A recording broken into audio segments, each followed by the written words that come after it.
First and foremost, I'd like to thank the brotherly nation of Argentina and all of their honorable representatives who've warmly welcomed us to this beautiful country. Secondly, I'd like to thank the entire PGA team who've worked tirelessly, the ICC, and all of the honorable members who are present here today to listen to my very important message. In this 21st century, we are reminded yet again of the immense misery and danger that can be inflicted by insecure men positioned unchecked at the top of the power hierarchies.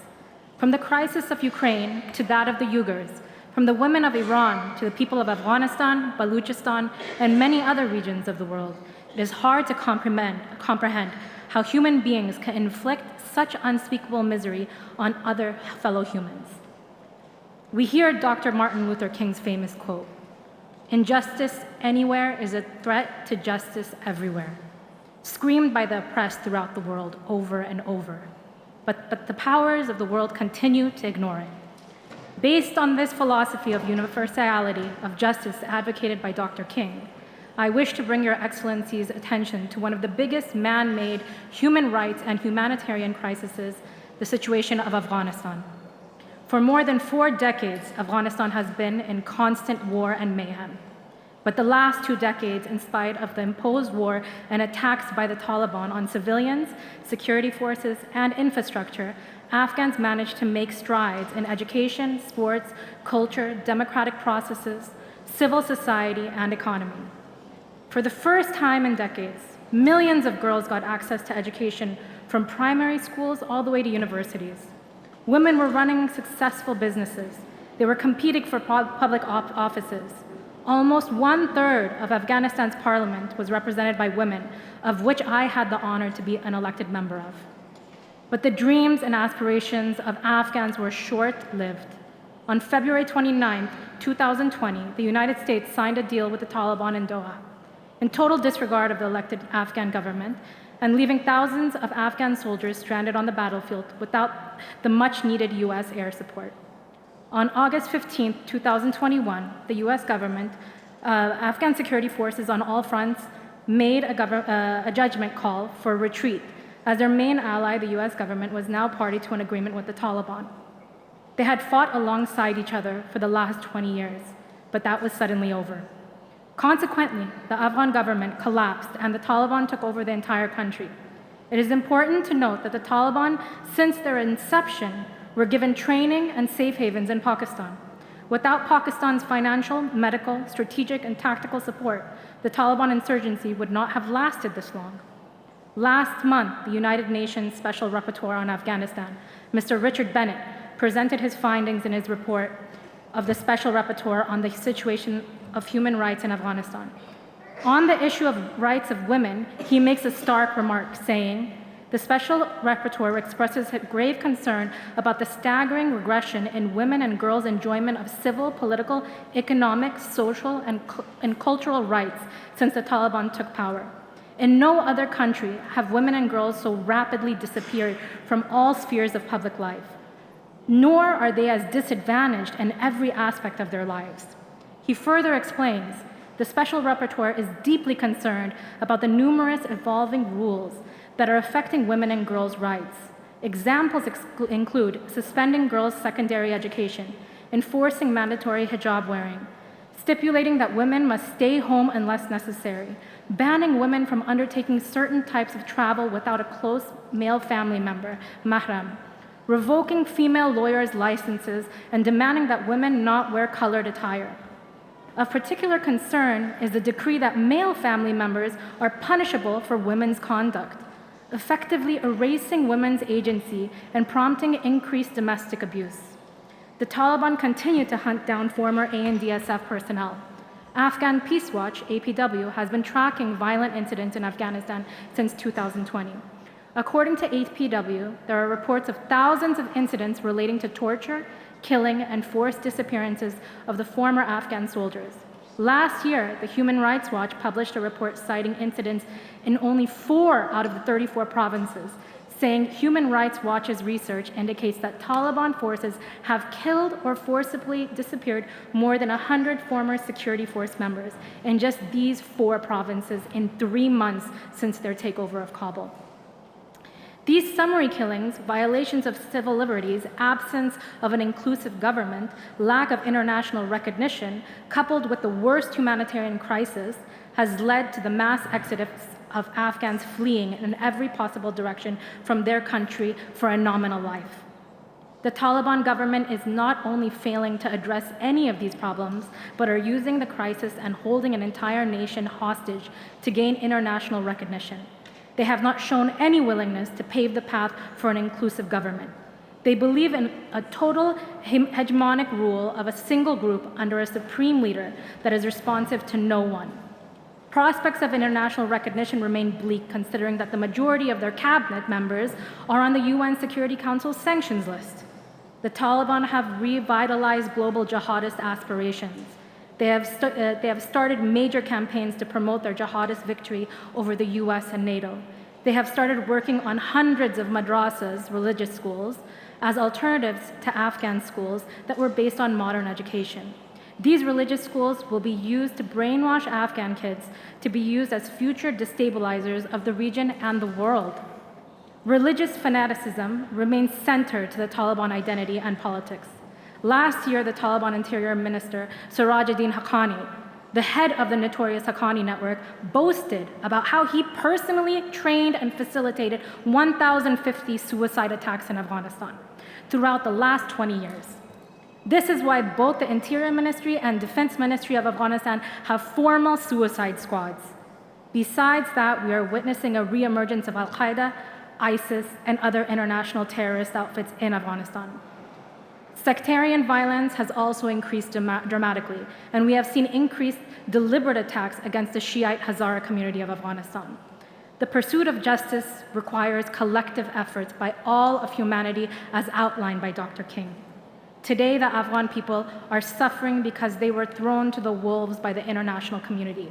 But the situation in Afghanistan is not going to remain within the borders of Afghanistan, as international terrorism remains more of a viable threat than ever. As I thank you all for participating in this session on international criminal justice, I hope all the PGA members will stand with Afghans in the following demands. Number 1, hold individuals in the Taliban leadership accountable for war crimes, crimes against humanity, extrajudicial killings, and the deliberate targeting of civilians and former ANDSF. Number 2, extend the travel ban on key Taliban leaders so they cannot further their relations with rogue states in order to circumvent sanctions and fund their war crimes. Number 3, demand that Taliban meet certain conditions to recognize their government. Include concrete steps taken to establish an inclusive government that represents all Afghans, including Afghan women, ethnic and religious minorities, as well as those recently forcibly displaced and others that might disagree with their extremist views. Number 4, establish a fact-finding and verification mission to collect evidence on war crimes and crimes against humanity under the auspice of the UN and the independent civil society organizations to ensure justice and victims and end the cycle of impunity. Number 5, expand humanitarian assistance to the Afghan people, 90% of whom are living under extreme poverty, and take every precaution to ensure aid is not diverted or siphoned off to the Taliban. Include independent and impartial monitoring of aid distribution to ensure support reaches to the most vulnerable Afghans. I thank you all for your time and the concern for the Afghan people. Long live a free Afghanistan.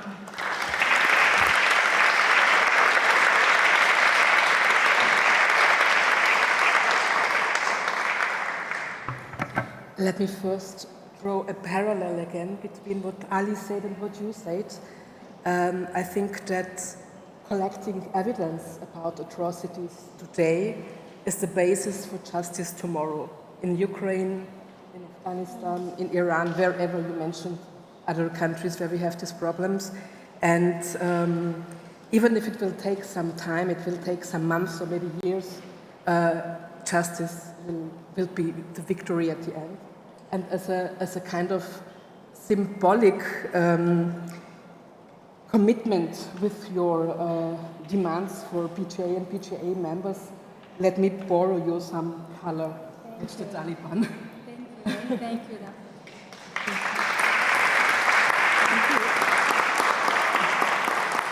Yeah, last but not least, I would like to hand over to Margarita Stolbizer. Margarita is not only one of our hosts here in the Argentinian Parliament, Margarita is also a former president of PGA, and Margarita will also deliver, on the one hand, her speech, and then fingers crossed that maybe you have the chance in moderating this part of the session. We will have also time to collect some questions from before. Bueno, muchas gracias, Petra. Quiero, antes que nada, en nombre de esta Cámara de Diputados de la Nación Argentina, reiterarles a ustedes la bienvenida y hacerlo en nombre de mis colegas que se encuentran aquí presentes. No tengan duda ustedes en llamarnos y solicitarnos cualquier cosa que ustedes consideren que puede hacer más grata su estadía en nuestra ciudad de Buenos Aires. Para nosotros es un motivo de orgullo recibir en esta nuestra casa el 43 Foro Anual de PGA y la 12ª Asamblea Mundial de Parlamentarios por la Corte Penal Internacional. Una asamblea realmente de tipo extraordinario, no existe ninguna otra cosa similar.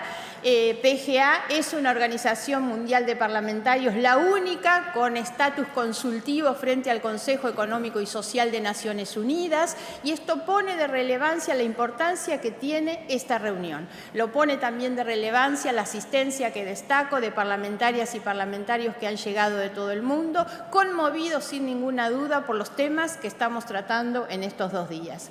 Quiero hacer un reconocimiento muy particular al secretario general de nuestra organización de PGA, el doctor David Donat Kattem, por la tarea que él viene realizando. Muy, pero muy profesional, de altísimo nivel y con una minuciosidad muy particular durante muchos años, y por liderar además un staff tan calificado como el que ha hecho posible este encuentro como tantos otros antes.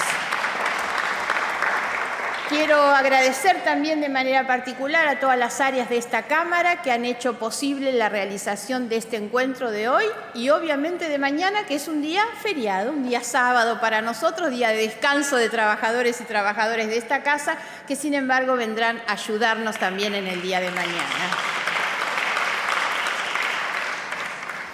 Quiero referirme justamente y en términos generales a lo que es sin ninguna duda la temática de lo que van a ser estos 2 días y esta Asamblea General, ¿no? Durante el siglo XX, más de 300 conflictos armados o regímenes represivos provocaron la muerte de más de 200 millones de personas. El 90% de esas personas eran víctimas inocentes y la mayoría de esos crímenes cometidos quedaron impunes, no tuvieron ningún tipo de castigo. Eso es lo que ha llevado, obviamente, a construir una nueva conciencia universal sobre la necesidad de establecer una acción coordinada entre todos los países para defender la democracia, el Estado de Derecho, los derechos humanos y luchar contra la impunidad. La impunidad es no hacer justicia cuando se debe hacer justicia. La impunidad es sin ninguna duda lo que más motiva la posibilidad de una repetición. Y si algo necesitamos asegurar a partir de esto que le hemos llamado la piedra angular de un sistema de justicia, es justamente tener la garantía y la seguridad de no repetición. Lo planteó hoy el presidente de la Corte durante su discurso de la mañana. Es importante que cualquiera que tenga la tentación de violar los derechos humanos en cualquier lugar del mundo sepa que hay una justicia universal y un reconocimiento y una acción decidida de todos los países para impedirlo, y que será perseguido en cualquier lugar que esté para impedir justamente el no castigo de esas violaciones a los derechos humanos. Nuestro canciller se refirió hoy en la mañana a lo que es para la Argentina una política de Estado, que es la política de los derechos humanos. Sin ninguna duda que para nosotros la salida de la dictadura militar que violó sistemáticamente los derechos humanos en nuestro país, provocando tremendas heridas que aún no han cerrado, necesitaba una reparación para el conjunto de argentinas y argentinos, que fue aquel histórico juicio a las juntas militares que habían violado los derechos humanos, encabezada y liderada por el presidente de la Recuperación Democrática, que fue el doctor Raúl Alfonsín.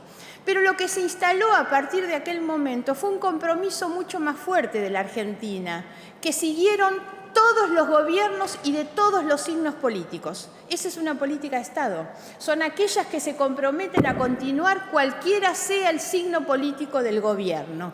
Y así como lo fue en ese primer gobierno radical del doctor Alfonsín, el gobierno peronista que continuó, que fue el gobierno del doctor Carlos Menem, fue el encargado de firmar en Roma el Estatuto para la Corte Penal Internacional.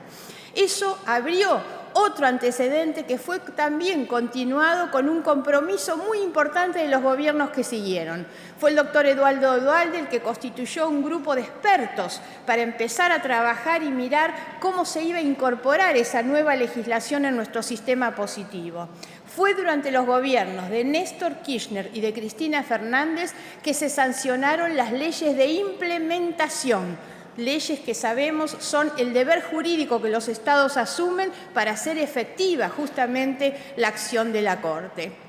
Y fue el gobierno de Mauricio Macri, el gobierno anterior al que tenemos actualmente, el primer gobierno en América Latina que firmó acuerdos de cooperación con la Corte Penal Internacional. El primero en América Latina y uno de los primeros en el mundo. Esto da cuenta entonces de lo que efectivamente se llama una política de Estado y un compromiso, y ustedes verán a través de esto cuánta importancia nosotros le ponemos a estas cuestiones. Y la ponemos porque lo hemos sufrido, como muchos otros países que han sufrido las violaciones a los derechos humanos, y sabemos cuánto significan esas heridas sin cerrar cuando la impunidad es lo que prima frente a los crímenes.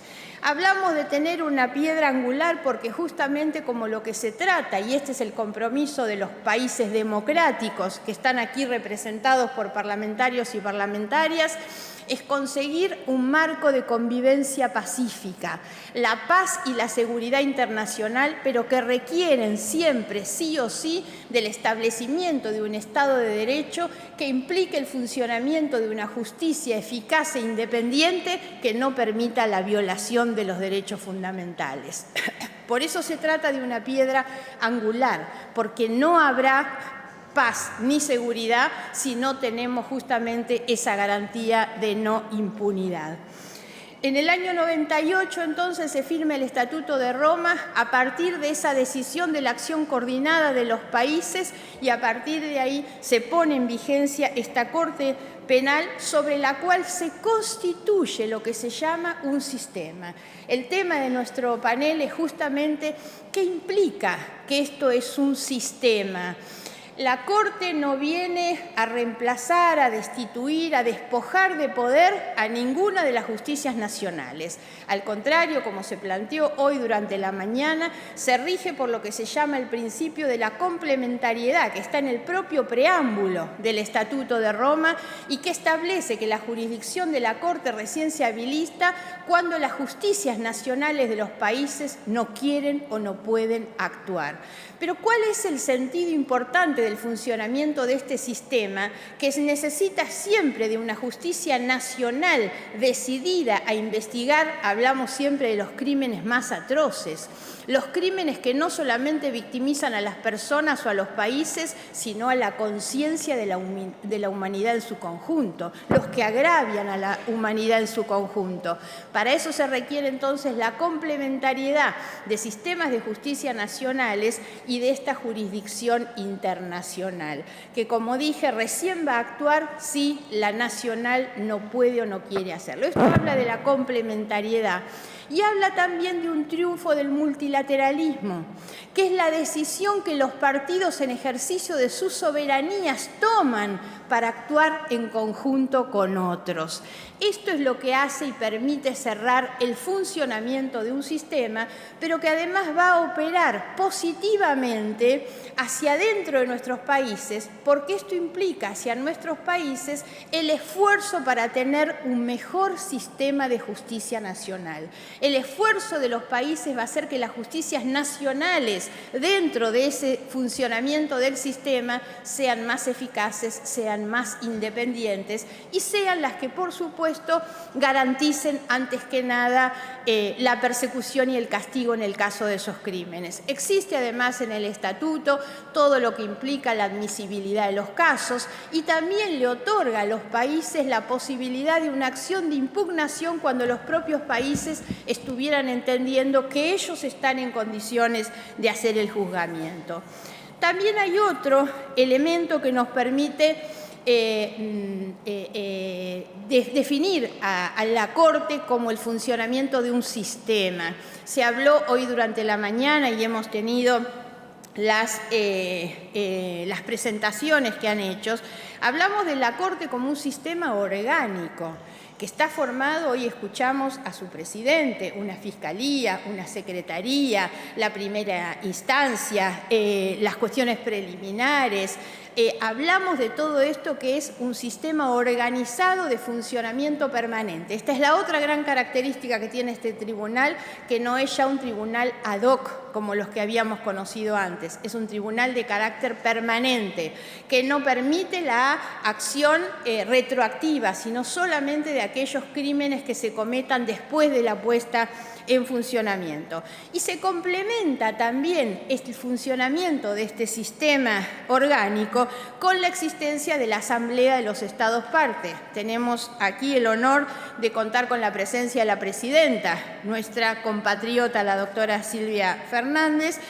Y esto es, sin duda, el foro político. Es aquel que acompaña el funcionamiento del sistema y lo hace desde su rol normativo, participar en las elecciones, el control, el presupuesto y además el tema del fondo para las víctimas. Hemos escuchado también a su presidenta. Finalmente, lo que cierra el funcionamiento de este sistema es el deber de implementación que los estados tienen. No se trata de una atribución de los estados. La firma del Estatuto de Roma implica el deber jurídico de los estados de implementar, o sea, llevar a su sistema normativo, positivo, nacional, la tipificación de todos los delitos que están dentro del Estatuto. Y esto habla también entonces del funcionamiento de un sistema, porque la armonización, el reordenamiento de los códigos nacionales es prácticamente algo esencial, central, indispensable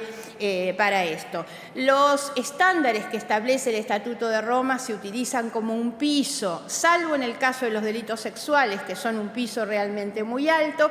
En el otro, los países en el deber de implementación tienen, sin embargo, que cumplir antes que nada con los compromisos que han firmado por los convenios internacionales de derechos humanos, que en algunos casos tienen instancias superiores. Simplemente un tema que voy a referir, pero muy poco, porque creo que es de las cuestiones muy importantes incorporadas, es la figura de la víctima. Este nuevo paradigma que también condiciona nuestros sistemas penales hacia adentro, que es el reconocimiento de los derechos de las víctimas como una parte sustancial de los procesos. Los derechos de las víctimas dentro del proceso es el derecho sobre todo a ser escuchada, el derecho a participar, a actuar, a la información, a tener asistencia como víctima.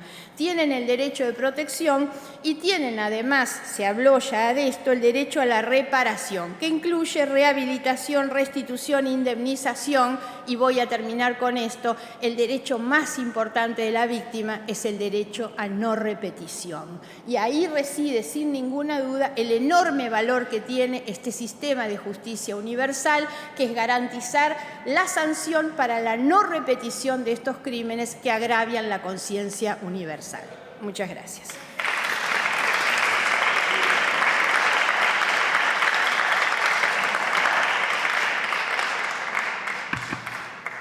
Indeed, Margareta, impunity motivates repetition. It's up to us to vanish this motivation, and I think that we as parliamentarians can really turn the tide and make a difference in that.